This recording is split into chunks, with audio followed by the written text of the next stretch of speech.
Hi, it's Daphne. Welcome back to my channel. In today's video, I'm going to be going through the books I am excited to read, hopeful to read, and in the mood to read in March. So if you don't already know, March 2023 is a super big deal in my life right now. I'm literally getting married in days, T-minus a few days.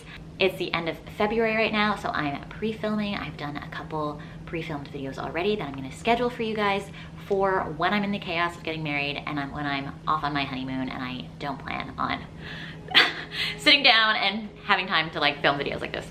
So if you hear the construction noise, I'm so sorry. I live in New York City. They're always doing some kind of construction. Let's dive in. Like I said, some of these books I'm really excited to get to. Some of them I'm just like hoping maybe I'll be in the mood for, and then a lot of them I'm gonna pull off my Kindle because that will definitely be going to Jamaica with me on my honeymoon, and I'm just gonna mood read from there. So let's get into the books. So I'm gonna start off with physical books that I hope to get to towards the end of March when I'm back from Jamaica.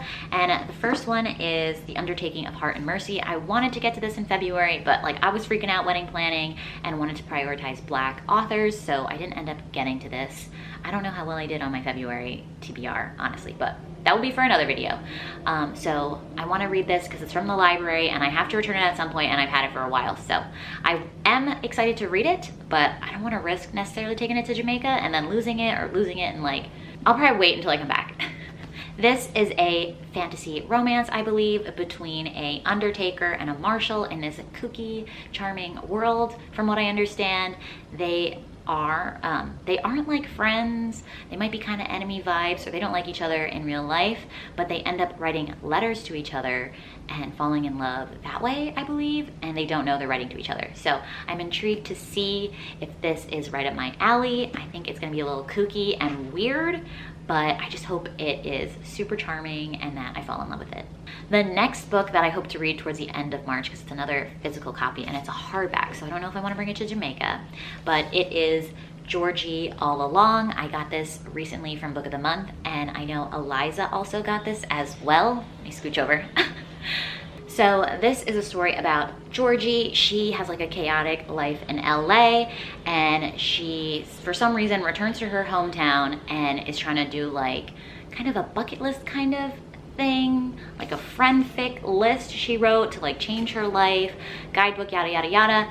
And she has like an unsuspected roommate, this guy who when she was growing up was like the troublemaker of the town. Now he's a bit of a hermit, and he's like gonna help her go through this list. That's what I understand the story is about.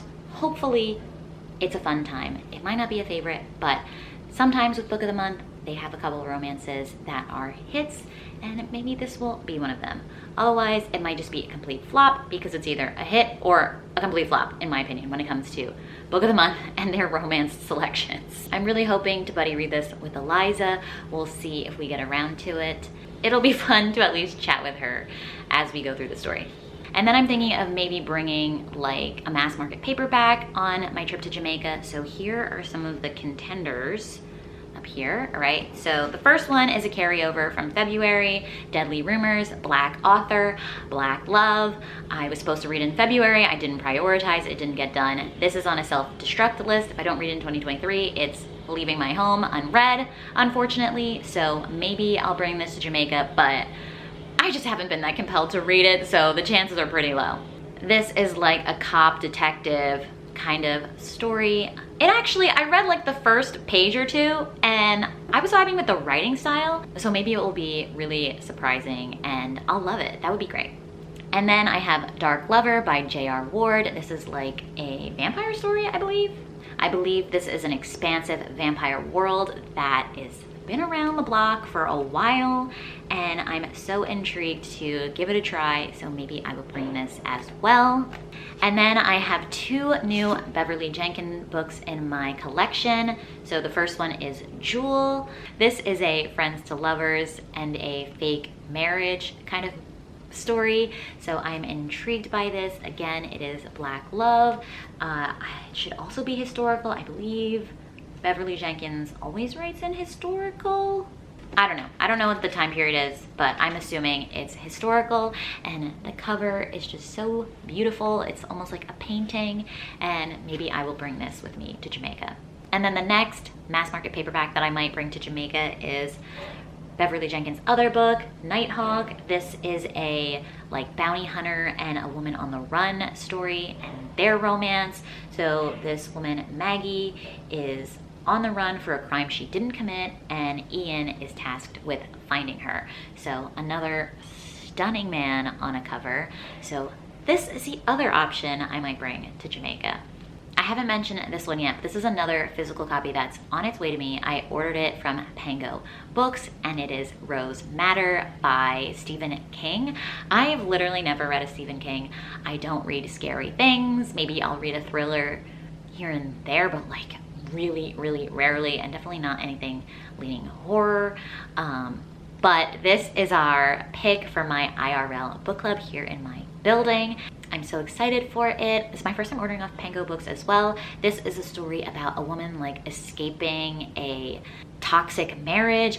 Her husband might have been abusive or something, and then she finds this painting that is just like drawing her in. I don't know if there's like magical realism in it, but there's something about this painting. And then I think she also finds another man, and there might be like love, but her husband is crazy and he is on the hunt for her, and apparently he's a really good hunter, like good at finding people. So she's definitely in danger, even if she's like miles and miles and miles away from him. So intrigued to try Stephen King for the first time, a little scared.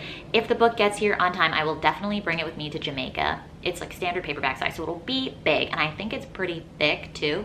But I know it's gonna take me longer to read it because if it's not romance, it takes me like a month to read a book. So I'll need the extra time. So hopefully it gets here before I leave for my trip. Now I'm gonna switch over to my Kindle and just kind of go through the books that I have on here that I might be tempted to pick up while I'm sitting, relaxing, sunbathing on the beach in Jamaica. Guys, if you didn't know, I'm going to Jamaica. I'm very excited.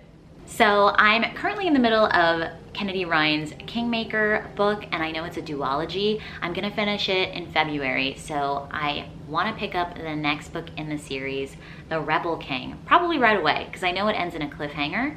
That's what I've heard from Taya. I think it would be great to just like wrap up the duology, or the duet, and read that in Jamaica. So that is definitely on my high likelihood of reading TBR for Jamaica. So this duet is between Lennox and Maxim. Lennox is a Native American. She is very passionate about her community and protecting their rights and getting involved in politics and like bringing up minority politicians so that they can make good change in America and support marginalized groups. And then Maxim, he's very passionate about like climate change and green energy, and he wants to monetize that as well. So he is building up his empire in that realm, and they met when they were both quite young, and then had like one day, and then they met again years later and had an amazing experience together, but then something went wrong. So that's where I'm in the story right now, and I'm gonna see how they come back together, hopefully. Well, I mean, it's romance, we know what they are, but I don't know what's gonna happen at the end of the first book. I don't know what happens, like what the plot line in the second book is, because I don't want to spoil it for myself for the first one, but that's the gist of what's going on. It's got a little bit of enemies to lovers action going on where I'm at in the story right now. All right, this video has been kind of long, so I'm just gonna like rattle off some of the books I'm intrigued by. So I might pick up Birthday Girl, which is like an age gap romance, Blindside, which is a football new adult romance. Maybe I'll finally pick up The Words. This is like a rock star romance. It's really, really long, so maybe while I'm on vacation, it would be the perfect time to commit to reading such a long romance. Or maybe I'll pick up Mile High. I know Caitlin from The Love Librarian loves that book, so intrigued by that as well. That is a biracial couple, I believe, and it's like a sports romance, and I think it has like forbidden romance tropes in it for like professional reasons, like they're not supposed to be together. And then I recently bought Sweethand. Intrigued by this. I've heard about it a while ago, but it's not on KU, so I didn't I couldn't download it. But then I was like, you know what? A lot of people love this book. I'm interested. So I just bought it. So I recently downloaded that. And then I also recently bought Radiance for the same reason. It wasn't on KU, so I didn't, you know, I wasn't that interested because I didn't have it as easily accessible. But then I was like, people either really love it or they're just like, about it. And I'm intrigued enough to give it a try. So I just bought it for like $4 on Amazon. So that I might get to. That is, sorry, I kind of skipped Sweethands, but Sweethands is like maybe enemies to lovers. Like they're still in the same friend circle. I think one is a DJ and one is a baker, and they're forced to interact together due to a wedding. And then Radiance is like a fantasy story where these, like a human-esque woman and a monster-esque man are forced to marry for like political reasons, and apparently they are not attracted to each other at all, but you get to see like their friendship evolve and their compassion for each other evolve, and I think it gets deep, maybe. So intrigued by that as well. Hopefully I'm on the side that really likes this book. When I was looking at Goodreads for the people I follow, people either gave it 5 stars or 3 stars. So it was like 5 stars, 3, 5, 5, 3, 5, 3, you know? And I was like very thrown off. So it could be anywhere at this point. So we'll see if I pick that up. And then the last book I'm gonna talk about is a KU book, and that is Traitor Witch. I literally downloaded this yesterday after watching Hannah Blackwell's like fantasy romance recommendation book, and she was just hyping it up. I'm not gonna get my expectations too high because that always screws me over in the end, but like she really liked it, and I love a good, fun, steamy time, and like I was sold. I was like, enough said, downloaded. So excited about that, but it does make me feel a little bad because I've had other books on my Kindle for way longer that I neglect. But like sometimes you just gotta read the books that you're most excited about. So we'll see if I pick that up in the end.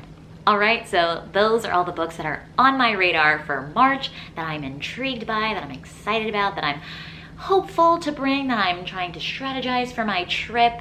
And yes, this is a ton of books, and I'm definitely not gonna be able to read all of them because I tend to read like 5 to 10 books a month, 10 if I'm really vibing, but with all the chaos that is March, I don't know if I'll even read 5. So if I can read 5, I'll pat myself on the back. If you enjoyed this video, please feel free to give it a thumbs up. I'd really appreciate it, and subscribe down below if you haven't already, and I'll catch you in another video. Bye!